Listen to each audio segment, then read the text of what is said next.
会相见，回到爱的起点，代替不了昨天，更像是一次冒险，期盼着永远，准备一场纪念，回到我身边，试图把爱填满，只剩一句再见。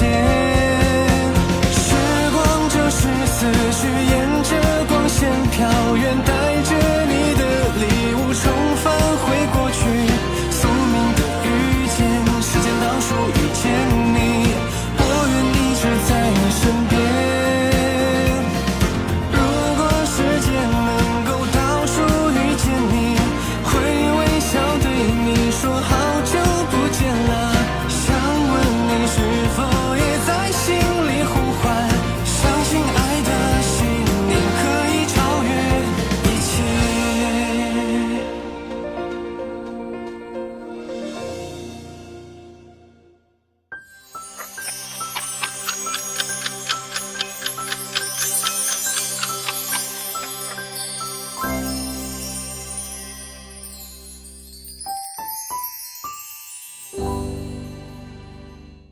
为强拆月容山庄，宏宇集团副总裁焦阳不惜动武。欺凌弱女子，威胁老员工，宏宇集团强盗开发逻辑。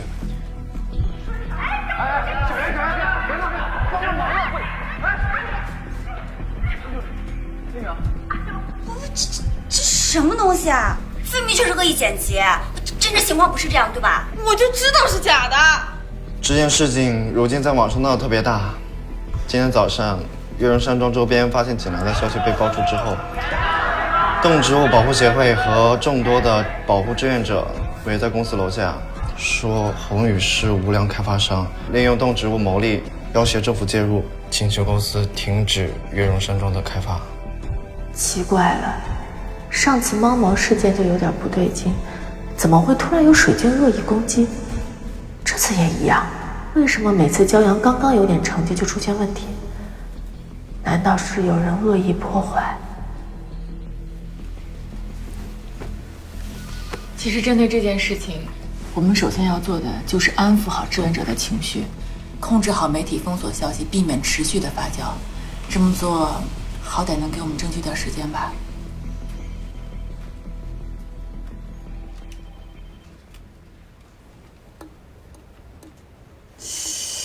一定有人搞鬼。山庄的监控视频怎么可能会流出嘛？除非是有内鬼。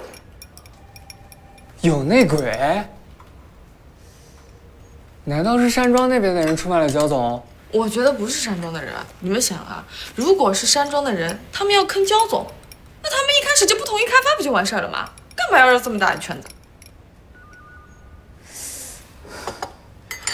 那如果不是山庄的人，那内鬼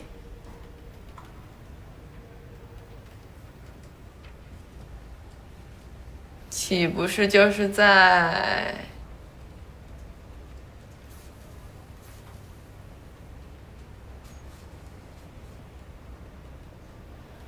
不是我。我知道不是你，你也不怕齁死？是苏成军。苏经理。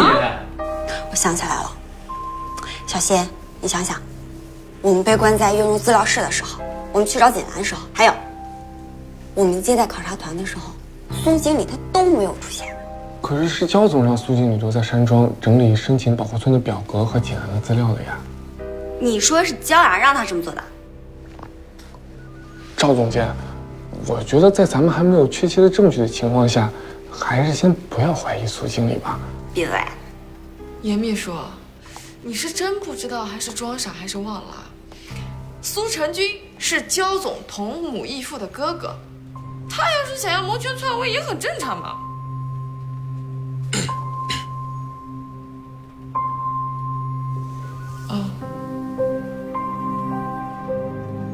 焦阳和苏成军，怎么可能？我以前怎么从来没听他提过？就是啊，你听人讲上说的，有理有据的。我记得小的时候，我和焦阳在月容，那个时候他就去找过焦伯母，当时闹得就不太愉快。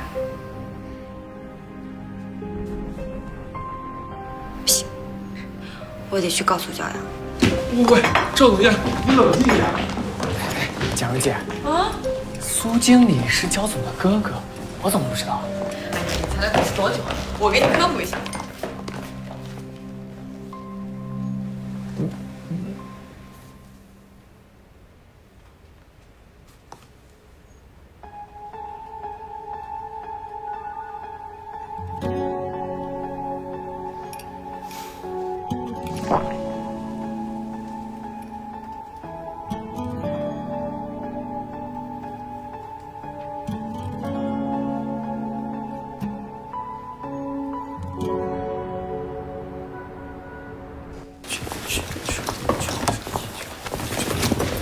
怎么了？焦总在里面吗？林助理，你可算回来了。焦总刚刚进去，脸色很难看。不好！刚刚财务部的小黄说，市场部的小雅说，外联部的小小说，董事会提议焦总如果没有处理好这件事情，就要停焦总职。停职？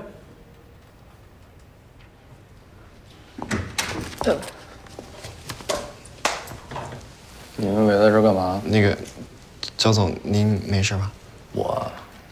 我能有什么事儿啊？就停职而已嘛，又不是一次两次了。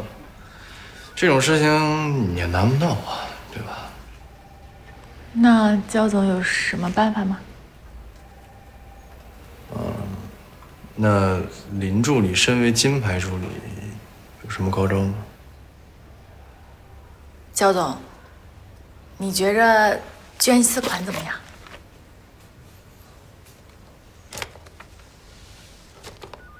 以宏宇的名义对动植物环境保护协会和环境保护的官方组织进行一次慈善捐助。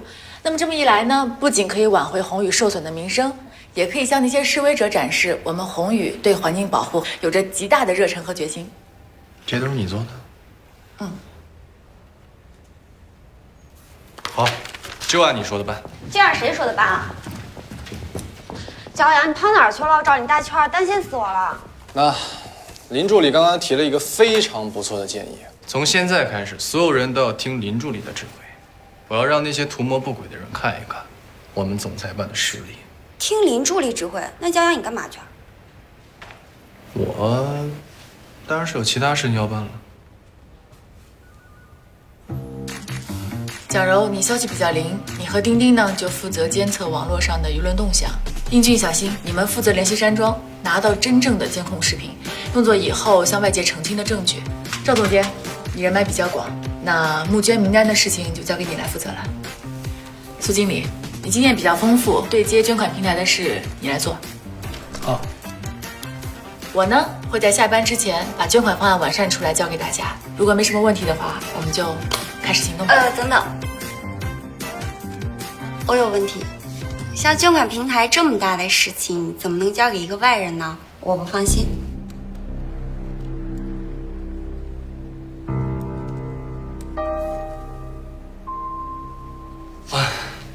赵总监说的没错，平台这么重要的事，我一个人确实处理不好。林助理，不如这样吧，平台的事还是主要由赵总监负责，我呢协助给赵总监打得下手。啊，那我重新分配一下。那赵总监，联系捐款平台的事就你来负责。苏经理，募捐名单你就帮忙分担一下。好。这件事呢，对焦总、对宏宇都非常非常重要，希望大家可以打起12分的精神。等这件事情解决了，我请大家吃大餐，好不好？好，加油！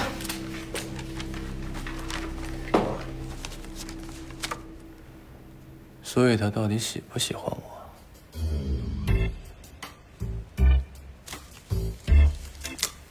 喜欢。那他为什么拒绝我？不喜欢。那他就为了我的事这么伤心。喜欢。可是这个女人亲都亲了，还说是公事公办。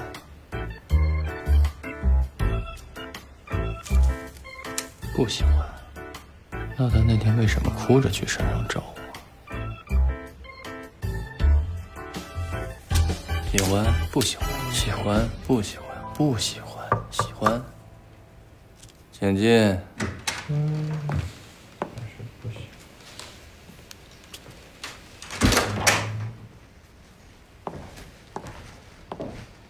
焦总，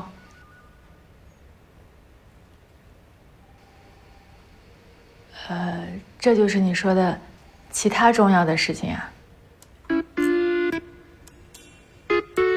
最近流行数叶子吗？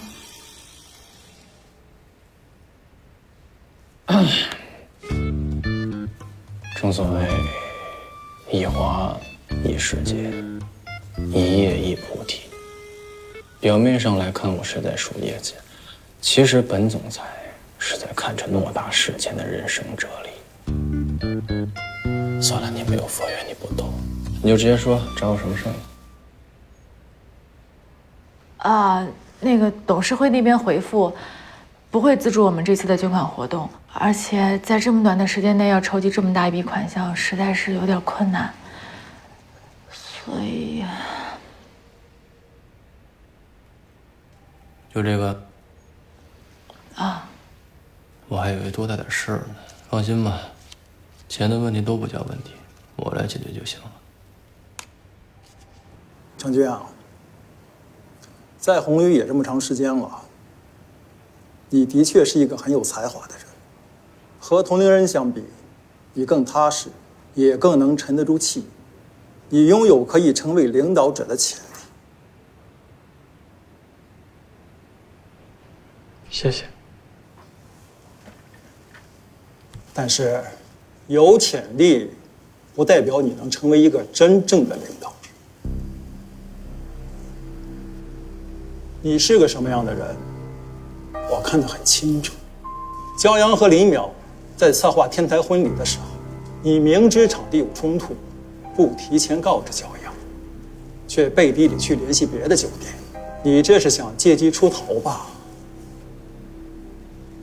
能让焦阳主动来跟我申请让你去度假村，这也是你早就预谋好的。而这次，林淼拿着度假村的重建方案来找我，虽然迫于董事会的压力，我同意了，但是我万万没有料到，跃龙山庄是你妈的心血，而提出来拆了重建的人，竟然是你。你对得起你妈的这份心血吗？我没做过任何对不起我妈的事。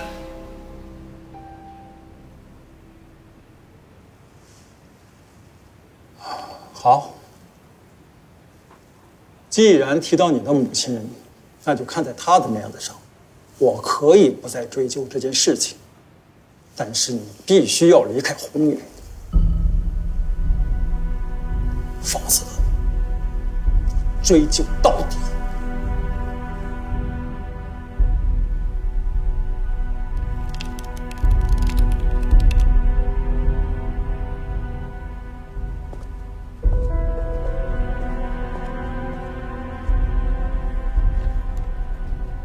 听说焦总他们想通过捐款做公益来挽回红旅的名声，万一这次又像上回一样，风波被摆平了，办成了又怎样？焦阳这小子太嫩了，只知道拆东墙补西墙，填了一个窟窿又一个窟窿。他以为平息了舆论，董事会的人就放过他？幼稚！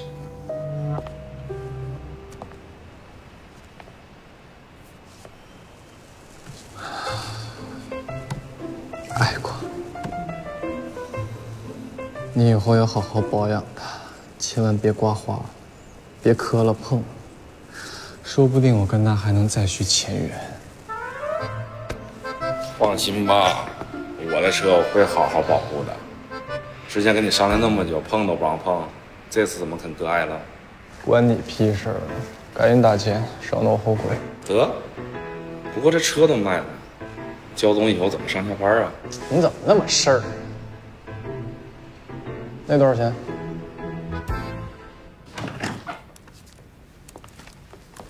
回来啦。嗯。哎，你怎么穿成这样？骑上摩托车了？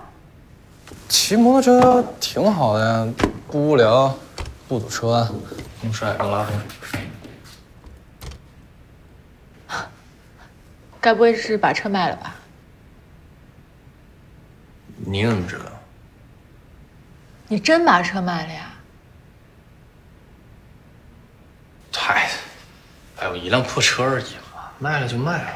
再说这是林助理第一次因为工作上的困难向我求救，我怎么能袖手旁观呢？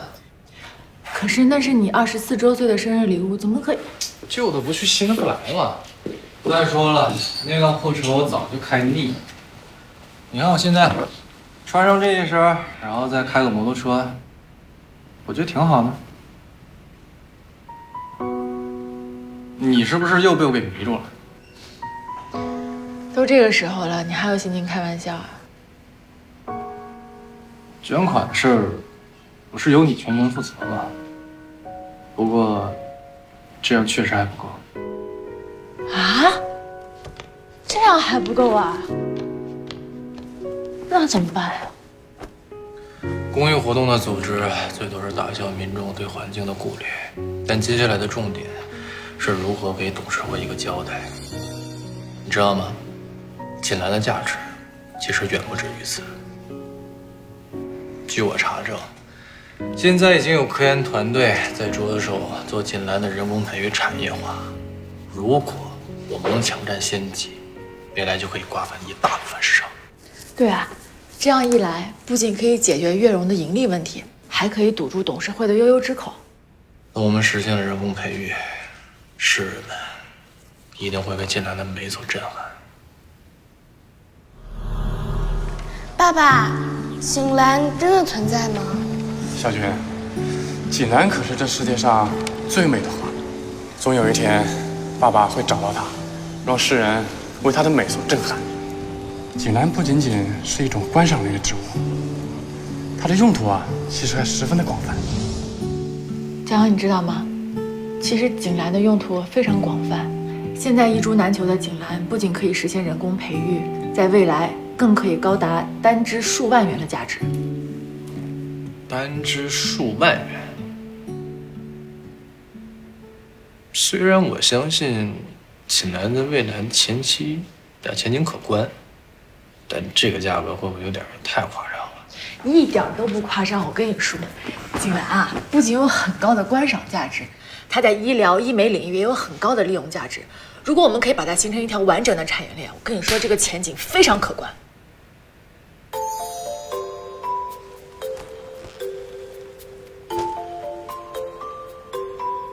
你怎么对锦兰这么了解？看书，有一本书上专门预测了未来10年锦兰的发展前景。有这样的书吗？有，当然有。哎呀，焦总，你没事少看点心灵鸡汤，多看点有用的书吧。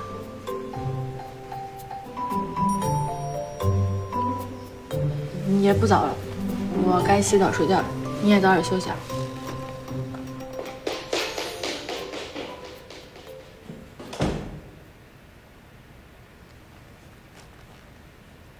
说，为什么拒绝我？因为我是来自未来的。我跟你说，在我们那儿都已经2020年了，而我呢，已经33岁了。林淼，难道你真的来自未来？你怎么对锦兰这么了解呢？有一本书上专门预测了未来10年锦兰的发展前景。你还记得在网上攻击你的那些人吗？那叫水军，在我们那儿很流行用这种手段的，你不懂。焦总，焦总，什么事？董事会认可了咱们的慈善捐款提案，说如果事情解决的顺利的话，就准许我们继续推进悦榕山庄这个项目。但如果没有解决的话，你就辞职。您也别太担心了，既然董事会让步了，就说明事情还有转机。而且刚刚我上来的时候，林助理还让我转告您。他说什么？他说，今晚我们会加班奋战，陪你一起共度难关的。哦，焦总，您今天怎么了？怎么一直心神不宁的？哎，小倩，你说有没有那么一种可能，就是你身边的某一个人，他其实并不是这个世界的？啊？那是哪个世界的？接着工作去。哎，等等！捐款的事情我自有安排，你先帮我查一个人。现在吗？可是我待会儿……现在去吧。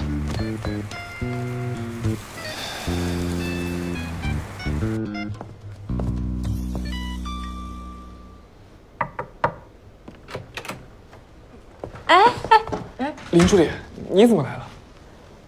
哦，我来看看焦总的工作进度怎么样了。那个，因为焦总给我安排了其他的工作任务，所以我也不大清楚。其他的工作任务？什么任务啊？是锦兰的项目吗？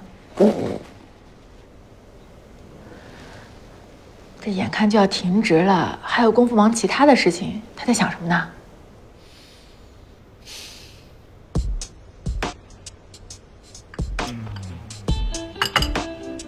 焦总，这是林助理完善好的捐款方案。啊，我先去看。还有您吩咐我调查的那个事情，我会在今晚把搜集到的全部资料统筹好了，再给您过目。辛苦了，焦总。林助理还让我转告您，你也别熬得太晚了。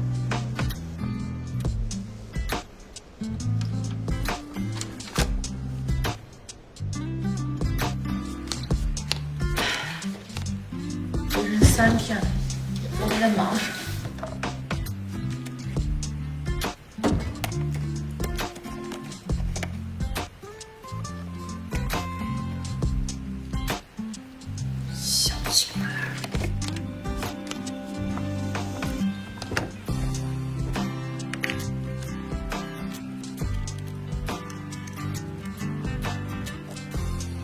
偏和。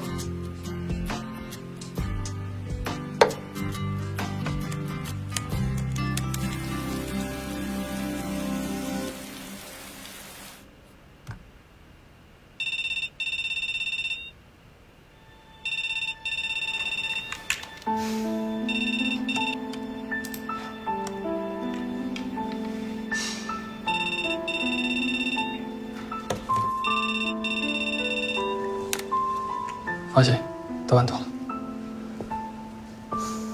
辛苦了，焦总，您还没走啊？刚想走，看到你这灯还亮着，辛苦了。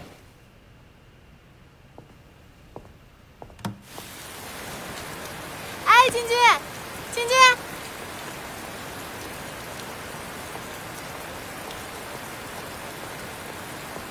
小军，你怎么来了？哦，我给你打了好多电话，你都没有接，然后我就想去办公室找你，可是你也说过你不喜欢我去，我就在这儿等你了。我从下午就开始等，没想到等着等着天又下雨了，我就去买了把伞给你，幸好等到你了，要不然你要淋雨回去了，对吧？我没事。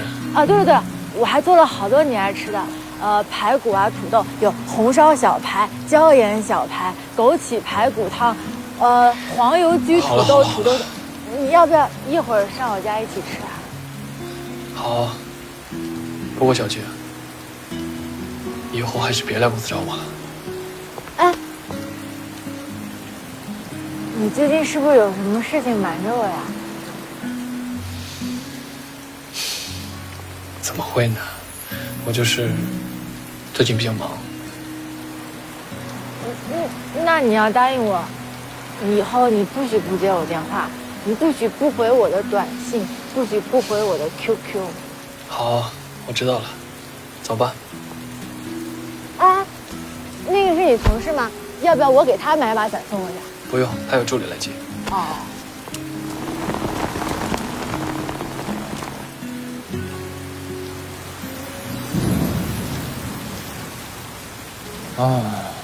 看来今天注定要接着加班了。还是女朋友靠谱，女助理什么的就应该被扣工资才对。是吗，焦总？你怎么来了？这不是怕被你扣工资，赶过来巴巴的拍你马屁吗？行，走吧。啊，走吧。走。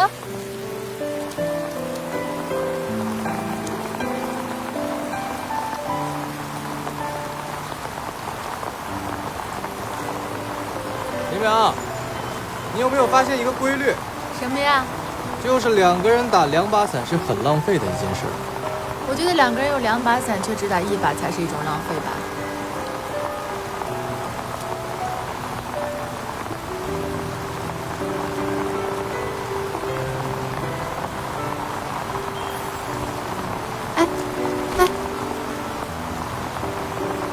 我帮你打。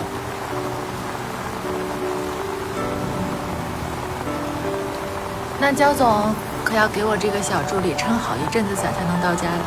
好一辈子伞？你耳朵是不是耳背啊？能把好一阵子听成好一辈子？一辈子？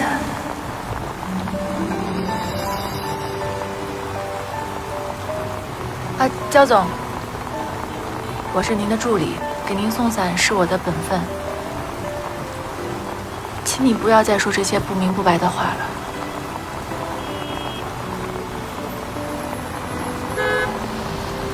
哦，对了，小新说你还给他安排了任务，离董事会规定的时间只剩下2天零2个小时了，这个时候怎么还有时间去安排其他的事情呢？还不是因为有一些不明不白的人爱讲一些不明不白的道理，浪费别人明明白白的心意。你现在好像就在说一些不明不白的话。我再不明不白，也没有你不明不白。你到底要不要跟我打1把伞？不要，我不是给您送伞了吗？好。哎，我告诉你，林淼，以后我不说，不准你主动献殷勤。焦总，你的西装是高定的，不能淋雨啊。淋坏了就赖你。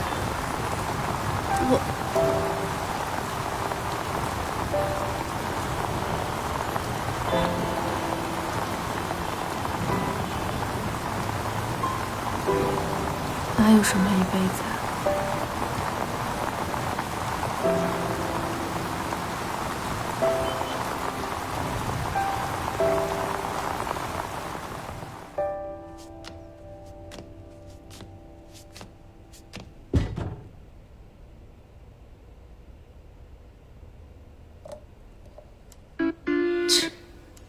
小气巴拉。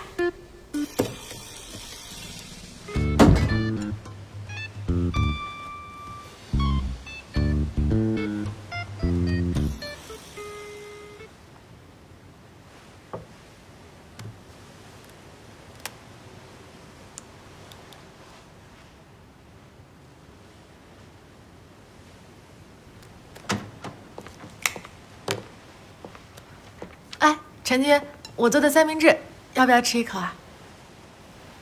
不吃了，今天公司还有重要的事。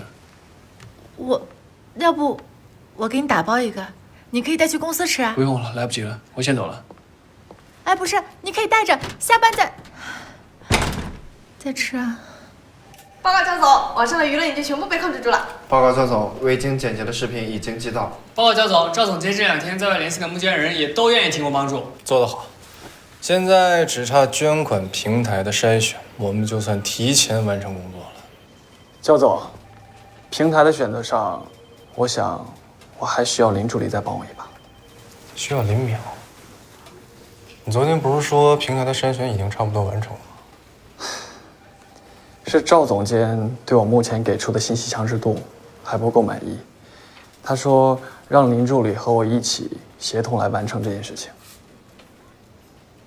行，那我再给你2个小时，2个小时以内务必把所有任务完成。好的，焦总，谢谢。啊，没什么事儿，你先走吧。好的，焦总。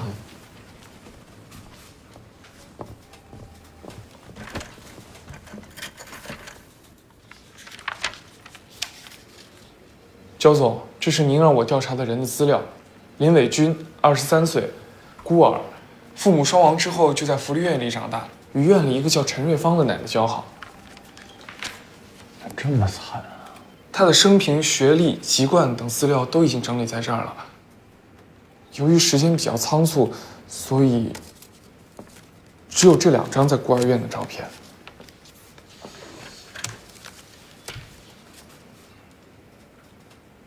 这是最后一份调查了。小谢，你说，就是你啊，你怎么看待平行时空、时间穿越这件事情？我知道这个问题很跳，我是说，假如啊，你的身边可能有不是这个世界的人，你怎么看？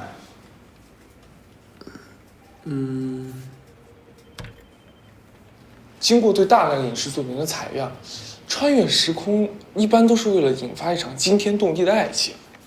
您看，邱总，2003年播出的《穿越时空的爱恋》就讲述了女主角穿越到明朝，与当时的皇长孙朱允炆产生了一场惊天动地的爱情故事。对。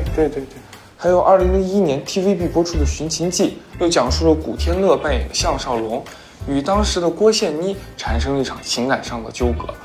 所以综上所述，一般女主角通过千万分之一的概率穿越到另外一个时空，与当时一名男性发生爱情故事的可能性为100%。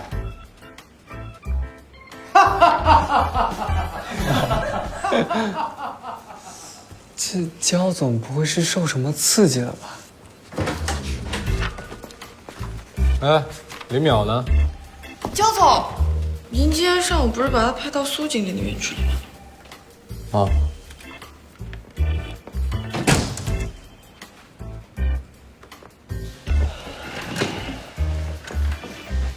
也好，募捐任务结束之后，我让你看看什么是100%的爱情。焦总，你在说啥呀？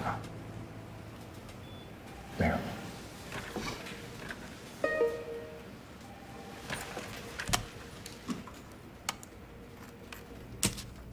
这5家平台做的统计分析没什么问题啊，赵总监是对哪里不满意啊？他可能只是对我不满意吧。其实山庄的事情啊，只是个意外，你别太往心里去了。你不用安慰我，小心翼翼，步履维艰，我早就已经习惯了。你就当帮赵总监再把关，经过你手，我想他肯定会放心一些。行，我尽快交给他，这样他就可以在下班之前做出决定。那么我们最迟明天上午就可以提前完成所有的任务，到时候公司对你的误解自然就消除了。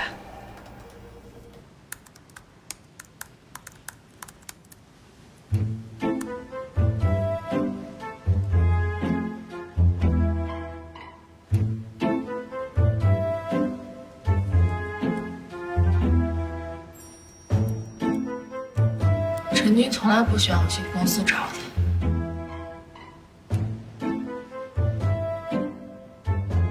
偏要去。我刚刚听说了一个惊天大八卦，关于苏经理的。爸，这扫描件哪儿来的？跃龙山庄毕竟属于宏宇，我想查份文件，还不简单的很。苏成军背着你与人勾结，而你身为领导，识人有误，到现在还想包庇他。爸，我相信苏经理，他肯定是被人陷害了。你相信他？你凭什么相信他？凭他现在的想尽办法的帮我呀！愚蠢之极。随你怎么说，反正你就是不能开除他。我告诉你，苏成军必须开除。啊！苏经理背着公司跟悦榕山庄签了推倒重建的拆迁协议书。嘘，你小点声。最绝的是董事长已经知道了，刚刚找他训话，估计是想把他开除。他这是背着公司私联项目啊，开除都是轻的了。唉，据说苏经理从董事长办公室出来就去了天台。他不是想要自杀吧？要是真的，那也是他咎由自取。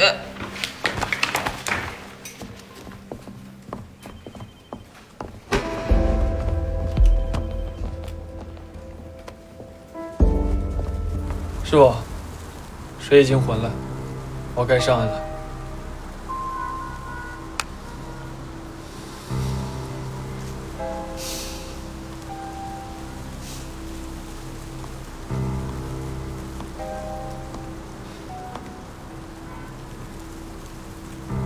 苏经理，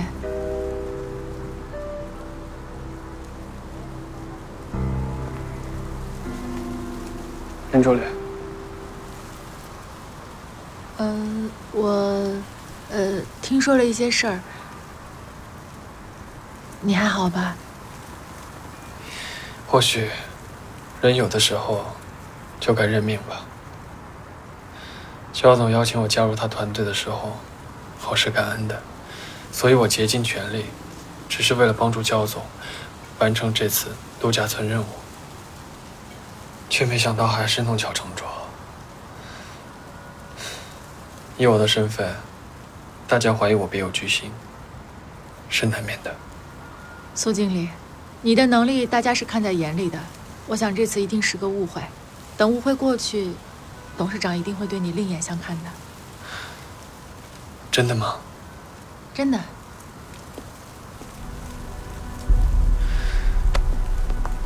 林助理，谢谢你。苏经理，你这是干什么？请你松手，请你松手，请你松手。刚刚我一个人站在天台，望着楼下，脑子里冒出了很多可怕的念头，但是你出现了。苏经理，其实事情没有这么严重，你先把手松开。林助理，谢谢你这个时候能跟我说这番话，谢谢你还愿意陪着我。没什么。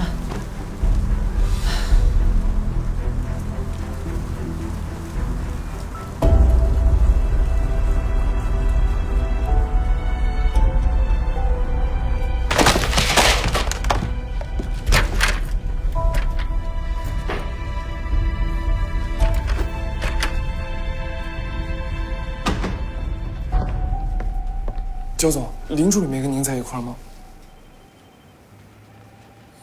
那个赵总监提醒我，明天要回公司去看筛选过后的捐款平台名单，可林助理现在还不见人影了。我怎么知道？我是他助理是吗？对，焦总，这是您吩咐我去调查的那个女孩的后续材料，我已经给您整理好放桌上了。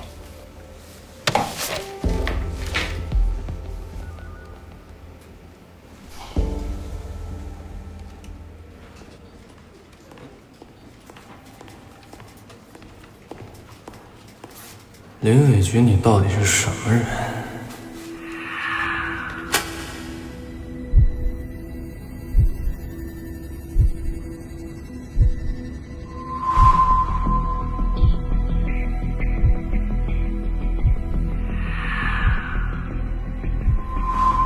林淼，你跟苏成军到底是什么关系？林助理，你俩认识？不认识。他从来都没有讲过他认识苏成军。不行，林淼，今天你必须跟我说清楚。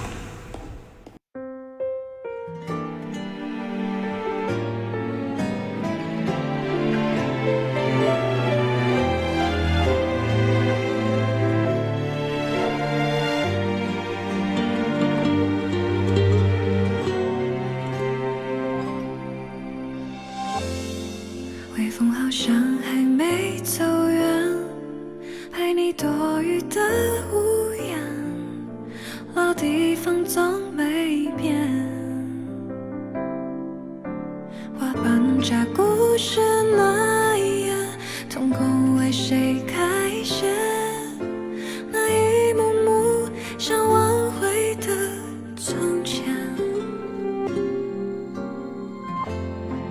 你说拥抱难以忘却，渐渐飘散的夜，却怎回头去见？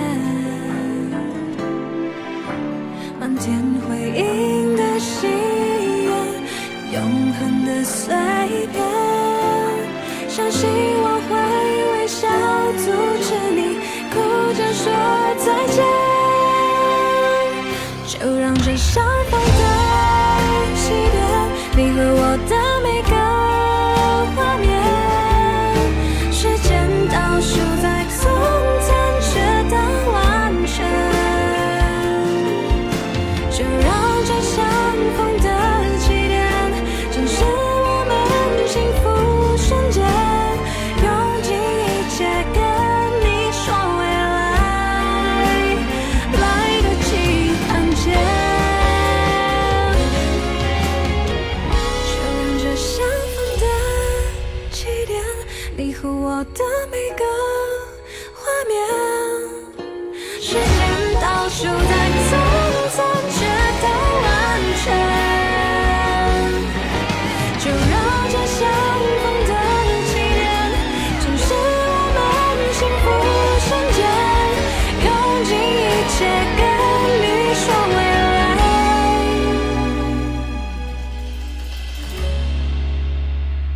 来得及看见。